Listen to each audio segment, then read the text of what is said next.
বাপ মারে খুশি করতে লক্ষ টাকা খরচ করা লাগে না রে যুবক। মারে বাবারে খুশি করতে বোয়াল মাছ খাওয়ানো লাগে না। মুখ বইরা আম্মা কয়া ডাক দেও, মুখ বইরা আব্বা কয়া ডাক দেও, দেখবা বাপ মার দিল খুশি হয়ে গেছি। আল্লাহ কয় বান্দা তুই তোর মারে খুশি করলি না, যেন আমি আরশের মালিক রে খুশি কইরা নিলি। রাতের বেলা মাথায় একটু তেল লাগায় দিছো মার, বাবার পায়ের তলায় একটু তেল মালিশ করে দিছো। ওই রাতে যদি তোমার মরণ হয়, মায়ের নবীর সুসংবাদ তোমার ব্যাপারে, যত বড় গুনাহগার তুমি হও না কেন, সকাল হওয়া মাত্রই তোমার জন্য জান্নাতের দরজা খোলা। সকাল হওয়া মাত্রই জান্নাতের দরজা খোলা। আর একজন যদি জীবিত থাকে, একজনকে খুশি করো, একটা জান্নাতের দরজা তোমার জন্য খোলা। এরপরে নবী বলেন আমান আসবাহা আসিয়ান লিল্লাহি ফি ওয়ালিদাইহি আসবাহা লাহু বাবান মাফতুহান মিনান নার। আর যদি কোনো সন্তান রাতের বেলা মারে কষ্ট দেয়, বাবার কলিজায় আঘাত দিয়া রাতে ঘুমায়, অথচ বাবার কাছে মাপ চাইল না, এমন কথা বলল যেই কথায় বাবার কলিজায় লাগছে, মার কলিজায় লাগছে, এরপরও মার কাছে মাপ চায় নাই, বউ বাচ্চা নিয়ে ঘুমায় পড়ছে। মায়ার নবী দয়ার নবী বলেন তুমি যত বড় হাজি সাবার নামাজি হও, সকাল হওয়া মাত্রই তোমার জন্য জাহান্নামের দুইটা দরজা খোলা। কিলা ইয়া রাসূলুল্লাহ ওয়া ইন যালামা। সাহাবায়ে কেরাম জিজ্ঞেস করে ইয়া রাসূলুল্লাহ এত বড় কথা, যদি কোনো মা কোনো বাবা সন্তানের সাথে জুলুম করে, যদি কোনো সন্তানের উপরে বাপ মা জুলুম করে, তিনটা সন্তানের ভিতরে দুইটারে মায়া করে, একটারে কম মায়া করে, অথবা সম্পত্তি বন্টন করার সময় একজনরে কম দিছে আর একজনরে বেশি দিছে, এইভাবে যদি কোনো মা বাবা কোনো সন্তানের উপরে জুলুম করে গো নবী, তবুও কি সন্তান বাপ মার সাথে ভালো আচরণ করবে? এই প্রশ্ন যখন মায়ার নবীকে করলেন সাহাবী, আমাদের অনেকেরই মনে এই প্রশ্ন থাকতে পারে। আমাকে অনেকে ফোন দিয়ে এই কথাটা জিজ্ঞেস করে, হুজুর বাবা তো আমাকে ঠকাইছে, ভাইরে ভালো ভালো জমি দিছে, আমাকে জমি ভালো দেয় নাই, ভাইয়ের সন্তানকে বেশি আদর করে, আমার সন্তানরে কম মায়া করে, এইভাবে দুই চোখে দেখে, তবুও কি আমি মারে খাওয়াবো, তবুও কি আমি বাবারে খাওয়াবো? আমি বললাম ভাই জবাবটা আমি দেব না, জবাবটা আমার মায়ার নবী দিছেন। সাহাবীরা একই প্রশ্ন করলেন, নবী জবাব দিলেন ওয়া ইন যালামা ওয়া ইন যালামা ওয়া ইন যালামা। নবী তিনবার বলেছেন যদি বাপ মা জুলুম করে তবুও সন্তান জুলুম করতে পারবে না, ভালো আচরণ করতে হবে।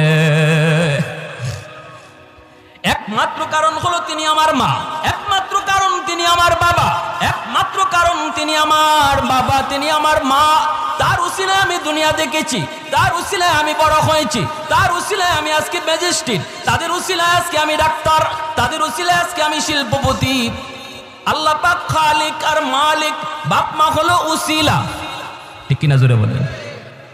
এজন্য আল্লাহ পাক রব্বুল আলামিন পবিত্র কোরআনের সূরাতুল লুকমানের মধ্যে তিনি বলেন আনিশকুরলি ওয়ালি ওয়ালিদাইক, আমি আল্লাহর শুকরিয়া আদায় করো, সাথে সাথে তোমরা তোমাদের মা বাবার শুকরিয়া আদায় করো, সাথে সাথে বলছেন বাপ মার শুকরিয়া আদায় করো, কারণ আমি খালিক আর মা বাবা তোমাদের দুনিয়া আসার উসিলা। অতএব যখনই আমি আল্লাহর শুকরিয়া আদায় করবা খালিক হিসাবে, তখনই সাথে সাথে বাপ মার শুকরিয়া আদায় করো তারা দুনিয়ায় আসার উসিলা হিসাবে। আল্লাহ নবী বলে এক নাম্বার হলো তাদের জন্য দোয়া, যেই দোয়াটা আল্লাহ কোরআনের মাধ্যমে শিখাইলেন। আল্লাহ নিজে বলেন তুমি যদি তোমার বাপ মার জন্য দোয়া করতে চাও আমি আল্লাহর কাছে, তাহলে এইভাবে দোয়া করো। যদি আল্লাহ নিজে দোয়া শিখায় দেন তাহলে বোঝা গেল এইভাবে দোয়া করলে আল্লাহ কবুল করবে, এর গ্যারান্টি আছে, ঠিক না?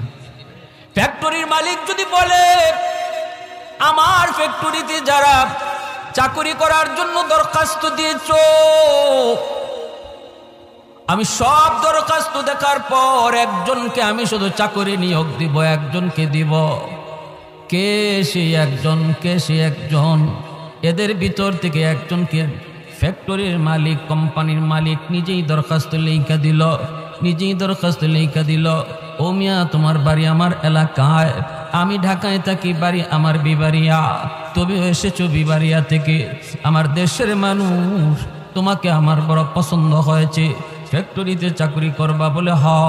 দরখাস্ত কেমনে লিখবা আমি শিখায় দিই, আমার কাছে দরখাস্ত এইভাবে তুমি লেখো।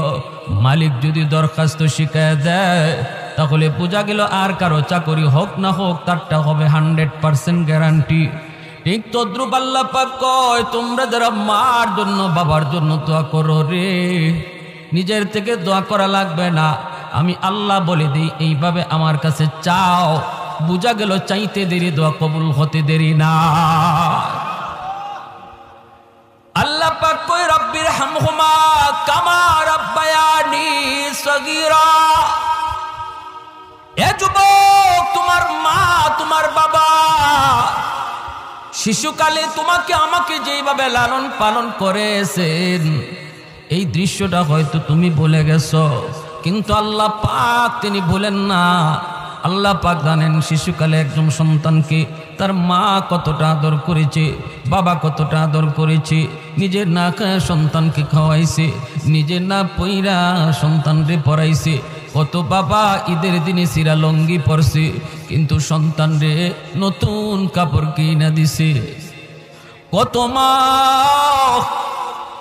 ঈদের দিনে নিজে পুরাতন কাপড় পরছে, কিন্তু সন্তানদের নতুন কাপড় কিনে দিছে। রব্বুল আলামিন তিনি বলেন, শিশুকালের দৃশ্যটা আমি আল্লাহ এখনো দেখতেছি। তোমার বাবার গায়ের ভিতরে কত অসুস্থতা, এরপরও নিজে ডাক্তার দেখায় না, অসুখ বিসুখ একটা দুইটা নয়, কত অসুখ, কিন্তু তুমি অসুস্থ হয়েছ। রাত কোনো একটা না দুইটা, সেই দিকে বাবা তাকায় না, তোমাকে কুলে নিয়ে ডাক্তারের কাছে দৌড় দেয়। বাজারে গেছে, বাবার পকেটে টাকা নাই রে যুবক, বাবার পকেটে টাকা নাই, কিন্তু বাড়িতে আসার আগেই মাথার ভিতরে চিন্তা, আমি ঘরে ঢুকলে পরে আমার সন্তান বলবে আব্বু কি আনছো, আমি তখন কি দিব। এই চিন্তা করে কত বাবা মানুষের কাছ থেকে ধার করে ঋণ করে করে তোমার আমার জন্য কিছু নিয়ে আসছি। আল্লাহ পাক রব্বুল আলামিন বলেন, তুমি যখন আমি আল্লাহর কাছে বাপ মার জন্য দোয়া চাইবা তখন আমাকে ইয়াদ করায় দিও। আমাকে বইল মালিক, শিশুকালে আমার আম্মা আমার আব্বা যেইভাবে আমাকে মায়া করছেন, আল্লাহ কবরেও তুমি ওইভাবে মায়া কইর, আমাকে ইয়াদ করে দিও, আমাকে ইয়াদ করে দিও। আমি আল্লাহর তো ইয়াদ আছে, আমি শুনতে চাই তোমার মুখ থেকে কথা। এজন্য আল্লাহ নবী রহমতের নবী বলেন, এ দুনিয়ার সন্তানের দল, বাবাকে চোখে দেখি নাই, মার খেদমত করার সুযোগ পাই নাই। সাহাবাই কেরামদেরকে নিয়ে জিরানা নামক জায়গার ভিতরে নবীজি বসা, হঠাৎ করে সাহাবাই কেরাম দেখেন আমার আপনার নবী দৌড় শুরু করলেন। তাকা দেখেন একজন বৃদ্ধা মহিলা লাঠিতে বর দিয়া মায়ের নবীর দিকে আসে, আর ওই মহিলাকে আগায়া আনার জন্য রহমতের নবী তু জাহানের সর্দার, যিনি কারো সম্মানে দাঁড়ান না, তার সম্মানে সবাই দাঁড়ায় যায়, সেই নবী বসা থেকে দাঁড়ালেন। শুধু দাঁড়ালেন তা না, ওই বৃদ্ধা মহিলার সম্মানে নবী দৌড় শুরু করে দিলেন আর বলতেছেন, মা তুমি নবতী চাদরে বসে যাও। সাহাবীরা জিজ্ঞেস করে, গো নবী কি তার করবা? তোমার 1 নম্বর ডিউটি হলো নামাজ পড়ার পর সাথে সাথে মুনাজাত উঠাও, রব্বির হামহুমা কামা রাব্বায়ানি সগীরা বলো। নামাজের আগেও তুমি হাঁটতেছো, মার কতিয়াত হয়েছে, নামাজ ছাড়ো তুমি বলো রব্বির হামহুমা কামা রাব্বায়ানি সগীরা। কোরআন হাদিসের কথা যারা শুনে, যে যুবকগুলি কোরআনের কথাগুলি দিল দিয়া গ্রহণ করে, এই যুবক কোনো দিন মার কবর দেখা বাবার কবর দেখা গান গাইবে না, বরং বাপ মার কবর দেখা মাত্রই সাথে সাথে এই দোয়া করবে, কত যুবক বাবার কবরের পাশ দিয়া চইলা যায়, বন্ধুদের সাথে গল্প করে করে চলে যায়, দিলের ভিতরে কোনো অনুভূতি নাই, দিলের ভিতরে কোনো পরিবর্তন নাই। না না না যুবক, একটাবার চিন্তা করো রে, একটাবার চিন্তা করো, এই মা এই বাবা কতটা ঋণ তোমার আমার কাছে রাইখা গেছে। আজ যদি আমি আমার বাবার কবর দেখা এই দোয়া পড়ি, আগামীকাল আমার কবরের সামনে আমার সন্তান দোয়া করবে। আমি যদি গান গায়ে যাই, বাচ্চাও অপেক্ষা করো, তোমার সন্তানও তোমার কবরের সামনে গান গাইবে। এজন্য বলি না না যুবক, নবী বলেন যখনই ইয়াদ হয় তখনই তুমি এই দোয়াটা পড়ো, রব্বির হামহুমা কামা রব্বায়ানি সগীরা, রব্বির হামহুমা কামা রব্বায়ানি সগীরা।